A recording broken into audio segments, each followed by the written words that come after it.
Soulful, inspiration, soulful, inspiration, a little education, soulful, inspiration, soulful, inspiration, a little education. You love. Uninspired and tired is a bad combination, and I'm sad to say that's a dark situation, but I'm thinking of you, so I'm glad to say I wrote a letter on behalf of how I feel today. 7 a.m. in the morning, ain't been to sleep. It's been a night type long and a rough type week. I'm meditating my life on the whole, pondering the where, when, how, ifs I can gain control. It's like a spin of the wheel or a roll of the die. They say that you can be a winner at the game of life, but I know the house don't play to lose, so you better know the math, how to make the move. See, I'm a student of the study, how to proper pursue a blunt portion of the profits produced, paying my dues. So I follow the lolly and avoid the fools. But this is trial by fire, so you must stay cool. One rule, envy is a powerful tool. Spine all times, everything you do. That way, when the lady is eager, act cool. You can crack those crabs and continue to move. You know, 7 a.m. in the morning, I'm open up. Long night, ain't been to sleep. I grab my pencil and pad, I'm open. I hope you feel me. Remember back to the slenderest times when we pitched for the pretty penny nickel a dime. Before the world seemed crooked and the gutter was fine. When it was good hood living and a peace of mind. Now that's over. Life will make a grown man sober, head aching, hanging over, feeling funny inside. We never knew the world worked on a bogus design to keep a brother buried deep, broken down and blind. Better still, man, is ill when you look to find there's a chance to advance, most heads deny. Like a dream and a slice of the proverbial pie. We will remain to reside in the ghetto of pride. Ignorance is pure bliss and these days provide plenty of it to keep a poor man pacified. I try to put him on the business of knowledge applied, but that's a pickle of a deal that's sour inside. But 7 a.m. in the morning, I'm open up. Long night, ain't been to sleep. I grab my pencil and pad, I'm open. I hope you feeling me, man. So many guys that I grew with died, resorted to doing crime and turned doing the time. I can hardly better speak to childhood friends and find every exchange features a fella falling the wayside. That's ill, but then it keeps a brother on field mode, mentally locked and loaded, ready to deal with any form of friction you can fathom to feel. In a world that wheels drama and fires at will, it bust from dawn to dusk and aim to kill. Cause a lot of souls shook and afraid for real. So instead turn their head, tuck tail and chill, in the hopes not to cope, but that's whack.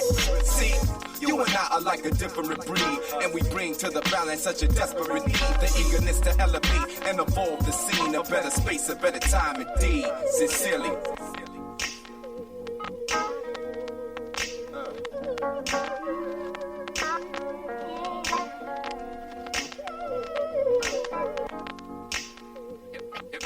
Of a courageous explorer, a man dedicated to the pursuit of man's knowledge and the expansion of his horizons. Good morning. Here is Nathan Ivey.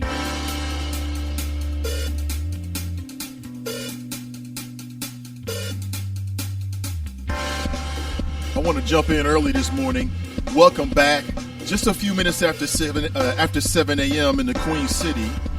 My name is Nate Ivey. Welcome back to the Nate Ivey Show, your morning destination for interesting conversation. Good morning, fam. What up? Welcome back. Figured I'd jump the beat. Numerous things are percolating. You've got me for at least 90 minutes. Good morning to you. Welcome back to the future of talk radio. The Nathan Ivey Show. Good morning. Welcome back, everyone. The first 30 minutes of this morning show will probably be more of a clip show. Numerous things that I want to share with you. You know, I love the drama. I love the drama on TV, not in my personal life, not in my business affairs. I like that to be smooth sailing, smooth.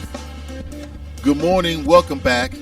7:07 a.m. Today is Tuesday, July 12th, 2016. You know, I've got to timestamp the show. Good morning. Let me be the first in the morning in the media to say good morning to you. Good morning. Welcome back. What up, Team NI? We got to go to work, folks. We need to go to work. Later this year, I'll share it with you. And don't forget, coming up next week on Monday, my plan is to report from Cleveland And then throughout the day, perhaps report and go live as well. If you have not already subscribed via Spreaker, then please do so. It's very simple. Just hit that follow button. We're over 2,000 followers. Wow. Wow. That means that every single morning as we begin the show, 2,000 people get a notification about what we're doing here. And good morning. And what on the hell are we doing? Broadcasting live from the Midwest as always. Nate Ivey with you. And I want to talk about Black Lives Matter a little bit this morning. I want to talk about people's perception. I want to talk about Matt Drudge and the Drudge Report. It's amazing. This man make millions of dollars from such a simple idea. And it's amazing that Matt Drudge is even relevant. You know, he got relevant, really made his name over a decade ago with the Monica Lewinsky scandal. And if you go to his site, it's what's called a news aggregator, which means it is basically just a bunch of links to other sites. But it's popular. People like the way that he does his style. He's a very conservative following.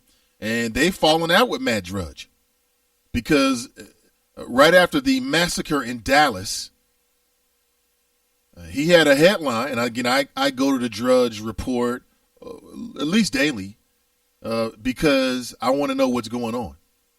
There's about 20 sites that I go to on a regular basis. You know, I may put that together and share that with folks. You might find it as a resource that allows me to get a pretty good understanding about what's out there and what's popping on a daily basis.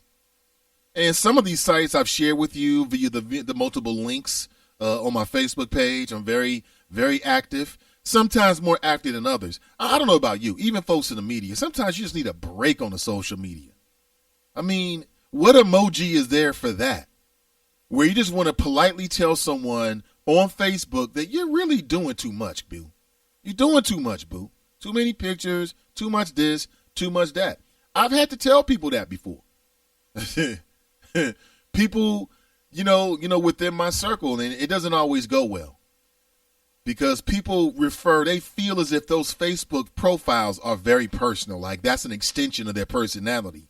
And I really believe that sometimes people forget that Mark Zuckerberg is collecting all of this data. He's all in your business. I mean, don't think that when you got somebody in your DM that nobody knows. Facebook knows. They have all that data. I mean, could you imagine the power if they decided to wield it? I mean, essentially, I thought about this morning as I was preparing for the show. Essentially, Facebook has achieved what the former FBI director could only have dreamed to have. He could only have dreamed to have this kind of information on ordinary Americans. People don't have to worry about the government surveilling you and getting information from you. All they have to do is go to your Facebook profile. That's all they got to do. And you're not going to tell me that Mark Zuckerberg, I believe I'm pronouncing his last name correctly. If I'm not, he don't care. He's got billions and billions and billions. He don't really care about my pronunciation of his last name. He'll be okay. And so will you if you recognize I'm pronouncing it wrong. Just keep it to yourself. I don't want to hear it. Don't bring me down by correcting me on my show. I don't need it. I don't need it. Good morning. Welcome back. Currently 7:12 a.m. in the Queen City. My name is Nate Ivey. Welcome back to the Nathan Ivey Show, where nothing is funnier than the truth. Men, damn it, finally you're allowed to be men. And, of course, lames get their planes shot down like John McCain. Spectacular explosions. We keep it real here. That's what I like about the interactions with my particular audience. And, again, good morning to you. So you had the former FBI director. You know what I'm talking about? Like the cross-dress. He had his little things in the closet. He could have only dreamed to have had this kind of information. People put everything on Facebook. I mean, literally, you can track people's lives on Facebook. You know how they feel. You know when they're happy, when they're sad, what they ate last night, what they're doing, who they're with. They put it all out there. And if you sliding in DMs, believe me, they can find all of that information for you. the good folks at Facebook, who I've read, by the way, there's some racist folks at Facebook. Yeah, Mark Zuckerberg had to send a strong email to his subordinates telling them to stop doing stuff that could be perceived as racist. I'll give you more details in just a couple of minutes. I mean, this is wild. It is wild, the information that people just put it out there. Okay? They put it out there for you. And I think sometimes people really forget, like, wait a minute, you really understand that this isn't private. I mean, just because they give you a password that only you know, that doesn't mean that your Facebook information is private. So just be very, very careful about what you put out there. And then good morning to you. Welcome back to the show. I've got audio that you may find compelling this morning. Let's get to that. I've got audio of the police chief in Dallas saying a lot of things that I agree with, but then he said a couple things that I don't. And while he's talking about what happened in Dallas, and again, those are his men, his women, okay, those are the people that he is charged to protect and to serve as their leader. I get it. He's very emotional. But at some point, during his speech, he starts talking about, like, all the things that officers have to go through, and we're putting too much on the officers, some of that. I'm going to boo-hoo, too much on the officers. Nobody told you to become a police officer. I'm sympathetic, but come on now. Don't try to drown me with 1,000 tears about the difficulties of being an officer. I know it's tough. I get it. And so do they before they decide to sign up. So we're all adults here. Okay. And at some point he brings up, that's right, single parent families. He brings it up. I've got the audio for you. Hear it in just a couple of minutes. I've also got audio of a woman. She was one of the innocent bystanders, I guess. If you believe what happened is what really happened. And that is that through authorities, from authorities to the media, from the media to us, what we've gotten is that this was some lone gunman. He had a problem with white officers. He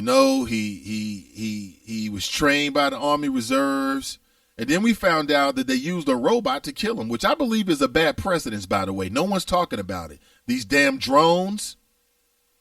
And now the Dallas Police Department, man, they're getting lots of praise. Because apparently what happened is they were negotiating with this man, and he started kind of like bragging. He started bragging, folks. Like, yeah, how many did I get? Oh, yeah, 5. Oh, damn, I was going for 6. 8's my high score, right? So he's talking that kind of jazz to the officers. That's why they blew his ass up, which is exactly what they did. This morning I watched a demonstration on CNN, right, where they recreated what happened. And they didn't have the robot, which, by the way, I'm calling foul on technology, okay? I'm throwing is it a green card or a yellow card in soccer? I don't know which is worse. Whatever the worst card is, I'm going to assume it's red, okay? I'm pulling a red card. If I'm wrong, blame soccer, because it should be a red card. That just makes sense, okay? I'm pulling a red card on that. That's an improper use of technology. Technology should be used to liberate, to not incarcerate or obliterate, to decimate, to disintegrate the human existence. Damn. Mankind. I mean, damn it. Mankind is like a bad sci-fi movie. That's what technology should be used to do, to unite, right? To elevate, to transform, to ignite. But instead it's used to incarcerate, to incinerate, to obliterate. So here's what they did. They had these robots, right? And basically it's kind of like a robotic, it's like a big ass robotic car, basically. Same basic thing. So they're sitting somewhere with like a video monitor, and somebody got paid a lot of money to sit in classes to play with a robot, by the way. Think about that. You getting paid to go to robot training class? That's got to be fun as hell. I would love to go to robot training class, man. That would be great. Woo! Wait. Oh, you got to go down to Texas for 2 weeks and train with robots. Yeah, I guess I got to. You know damn well you like that.